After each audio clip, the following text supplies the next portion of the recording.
Chapters 9 through 11 of Romans are among the most difficult parts of Romans to understand. There are difficult themes about election and God's rejection of people, of God hardening people's hearts, of God creating individuals for wrath. There are difficult statements about how unbelieving Israel has been taken out and replaced by the church, and yet God's promises to Israel somehow remain. And so here I want to talk a little bit about these chapters 9, 10, and 11. The bottom line of these chapters is this: God is working out a plan in a way that demonstrates the most mercy to the most people, that brings himself the most glory. Let me say that again. God is working out a plan in a way that demonstrates the most mercy to the most amount of people in a way that brings him the most glory. That is really the bottom line of chapters 9, 10, and 11. Now in chapter 9 of Romans, we deal with the thorny topic of election, of God choosing some and not choosing others. And I want to dig down a little bit on Romans chapter 9 on election. The basic question Paul is addressing in chapter 9 is this: have God's promises failed because the people of Israel in Jesus' day, for the most part, did not believe in Jesus? Have God's promises to Israel failed because of Israel's unbelief? And that's really a big part of what Paul is trying to talk about here.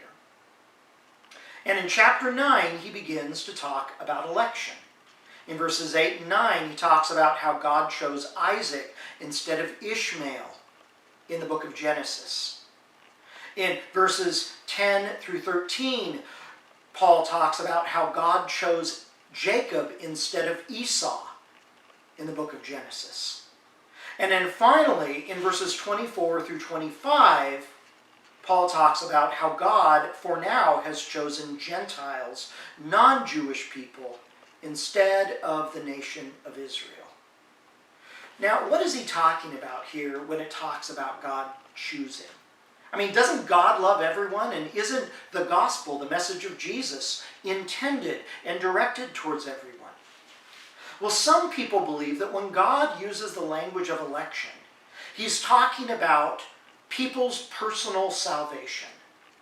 That God looks at all the mass of humanity and sees them all. And out of that mass of humanity, God actively and willingly elects or chooses some for salvation and doesn't elect others.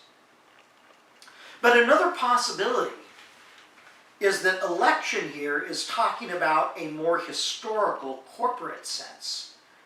That God is talking about electing individuals and peoples for the historical outworking of God's promises. In other words, when God talks about choosing people, according to this view, this corporate view, God is not talking about choosing some people to be saved and others to be lost. He's talking about choosing some people to play a unique role in the unfolding of his plan that is ultimately to bring his love and the invitation of his love to everyone. And so to go back to what he talks about in chapter 9 of Romans, that when God chooses Isaac instead of Ishmael, it's not that God hates Ishmael or that God is rejecting Ishmael for salvation.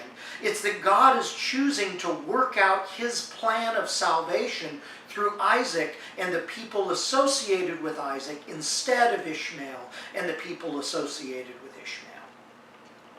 The same is true of Jacob and Esau, that God chose Jacob and his 12 sons who became the 12 tribes of Israel instead of Esau and his people in the unfolding of God's promises.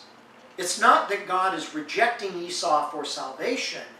It's that God is electing Jacob for the unfolding of the plan of God. And if that's the case of how Paul is arguing here, he's not saying that God has rejected all Jewish people who don't believe in Jesus.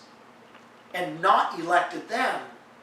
He's saying instead that God has elected, for the time that we're in, the Gentiles for the historical role of the unfolding plan of God, to live out the Great Commission and to proclaim the kingdom of God. And ultimately, God choosing Isaac over Ishmael was for the sake of Ishmael's salvation, because the salvation that would come through Isaac would be available to the people of Ishmael. And God's choosing of Jacob was not so that Esau would not have salvation, but so that ultimately Esau and his descendants would be offered salvation. And likewise, that the choosing of Gentiles would ultimately to be for the historical outworking of God's plan to bring the message of the gospel to the people of Israel as well.